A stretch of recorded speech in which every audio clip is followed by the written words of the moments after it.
दोस्तों मैं राज बोल रहा हूँ। शेयर ट्रैक में आपका स्वागत है। ये वीडियो आज का जो वीडियो है इसमें मुझे एक्चुअली इंग्लिश में जो मैंने पब्लिश किया है इम्यूनोकोर की HIV वैक्सीन के बारे में, उसका हिंदी अनुवाद देना था। लेकिन मेरा काम अभी पूरा नहीं हुआ है, सिर्फ आधी रिकॉर्डिंग हुई है। थोड़ी ट्रांसलेशन में दिक्कत हो रही है मुझे, लेकिन उम्मीद रखता हूँ कि मैं कल तक उसे आपको रिलीज़ कर सकता हूँ। लेकिन आप निराश ना हो जाए, इसलिए मैं आपको थोड़ा एक्स्ट्रा इन्फॉर्मेशन यहाँ पर देने वाला हूँ। तो शुरू करते हैं।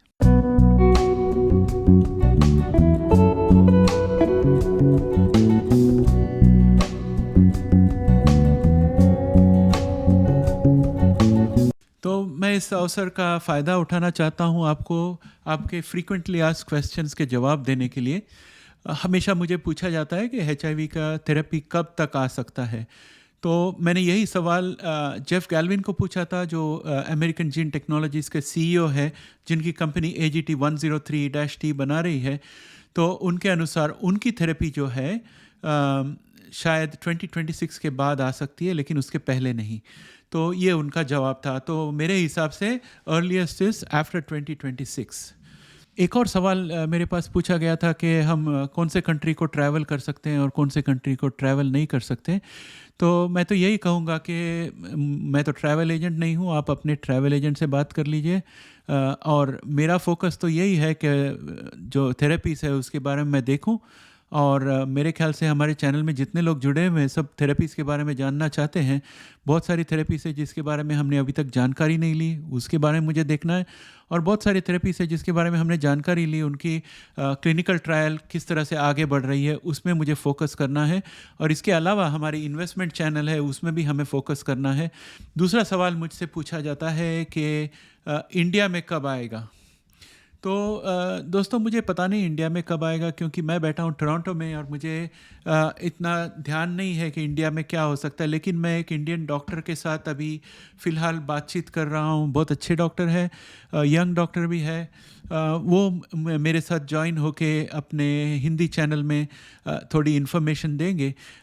तो मेरे हिसाब से अब जो है इंडिया में सिर्फ गवर्नमेंट की तरफ से ART मिलती है और थोड़ा प्रचार चलता है कि एड्स HIV किस तरह से अवॉइड किया जा सकता है।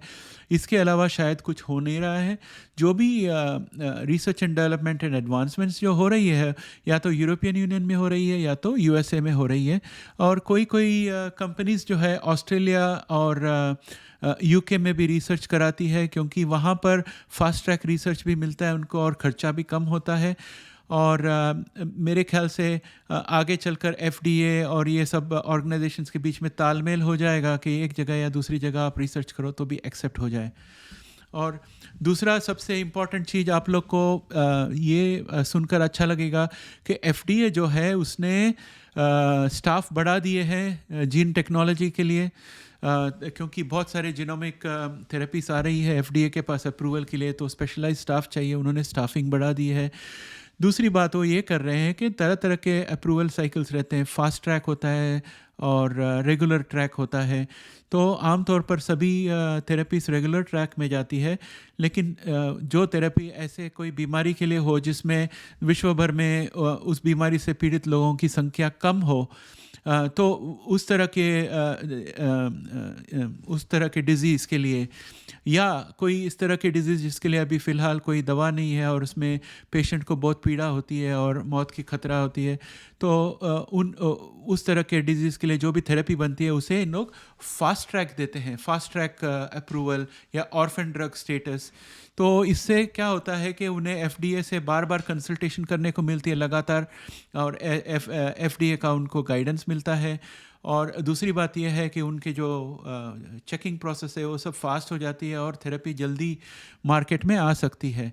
तो अभी FDA एक प्रोजेक्ट शुरू कर रही है जिसमें वो कोशिश कर रही है कि जो रेगुलर टर्म का जो उनका सिस्टम है उसमें जो डेटा रिक्वायरमेंट्स है उसको शॉर्ट टर्म के साथ सिंक्रोनाइज करना चाहती है, ताकि लोगों को कंपनीज़ को शॉर्ट टर्म में भी करने को मौका मिले।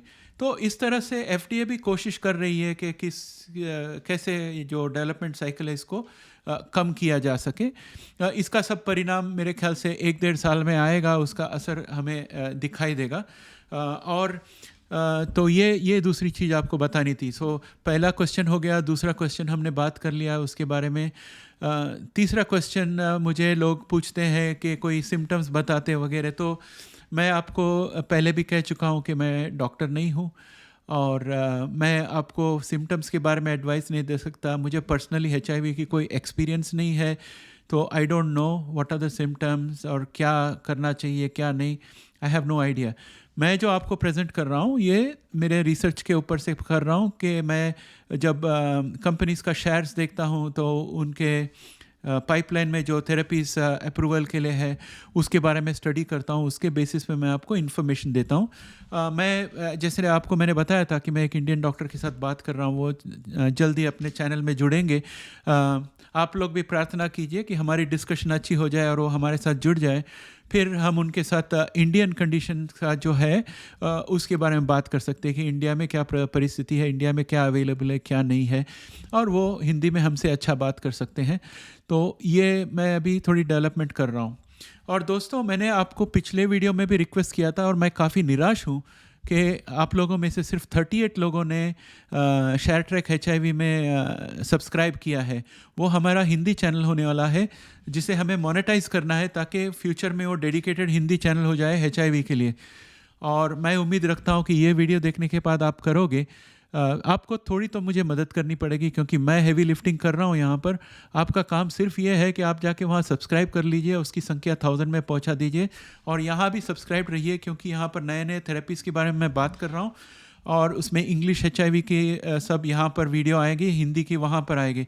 तो आप यहाँ भी रहना, क्योंकि कभी कुछ मेरे से छूट जाए तो आप मुझे बता सकते हो कि भाई आपने इसका हिंदी में नहीं बनाया, तो हम हिंदी में बना देंगे। तो ये आप ध्यान रख लेना। तो अभी जाकर तुरंत शेयर ट्रैक HIV में आप सब्सक्राइब कर लीजिए हिंदी कंटेंट के लिए। उसका लिंक मैंने इसके डिस्क्रिप्शन में दिया हुआ है, पिछले वीडियो में भी दिया हुआ था।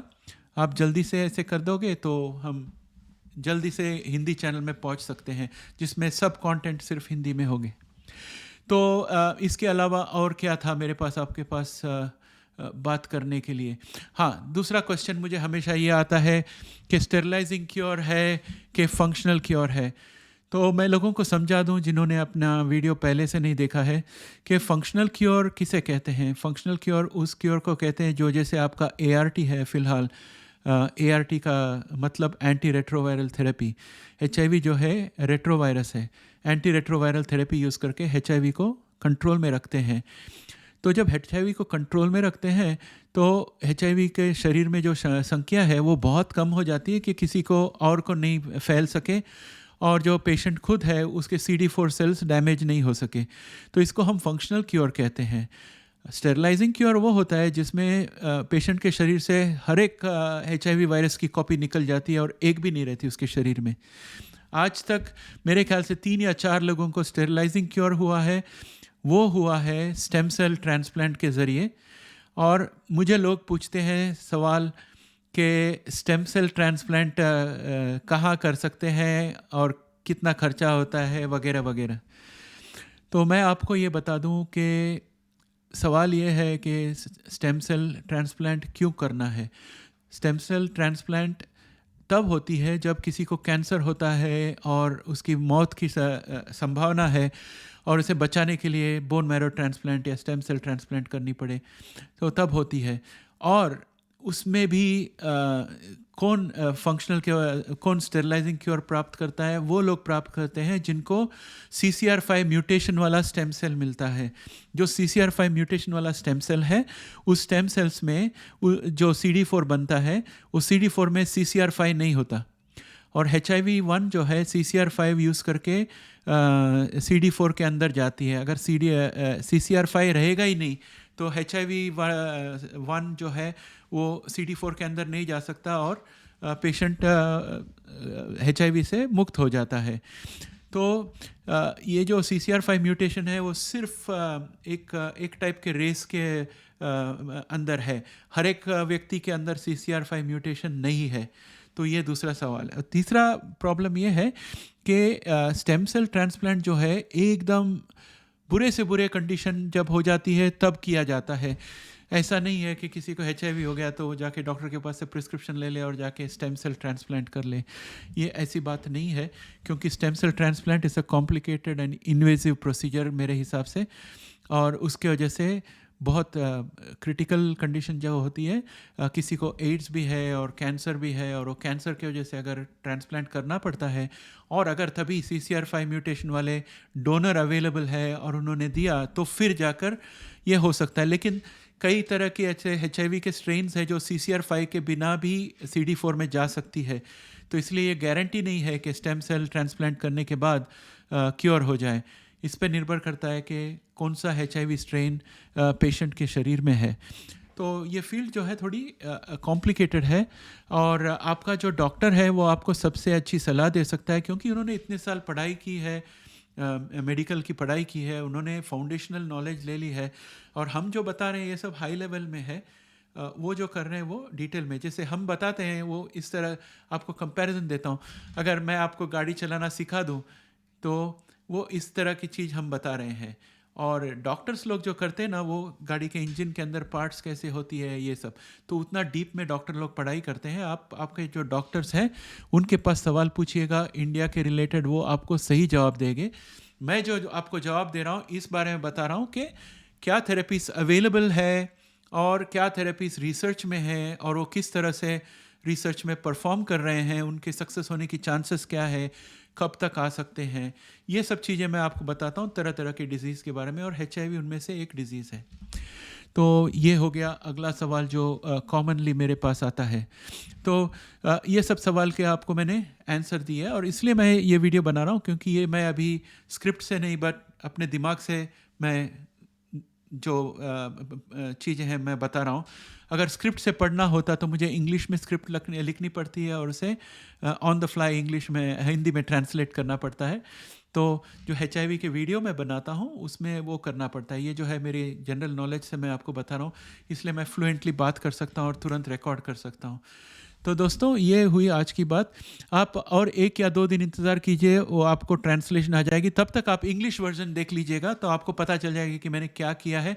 हिंदी वर्जन में अच्छी तरह से आपको समझ आएगा, और आप जल्दी से जाकर शार्ट ट्रैक HIV में सब्सक्राइब कर लीजिए, ताकि वहाँ पर हम डेडिकेटेड हिंदी चैनल बना दें, और उसमें सब हिंदी HIV प्रोग्राम वहीं पर आएगा और इंग्लिश HIV यहाँ रह जाएगा। इसी के साथ मैं आपको बाय कहना चाहता हूँ। Have a nice day. See you later.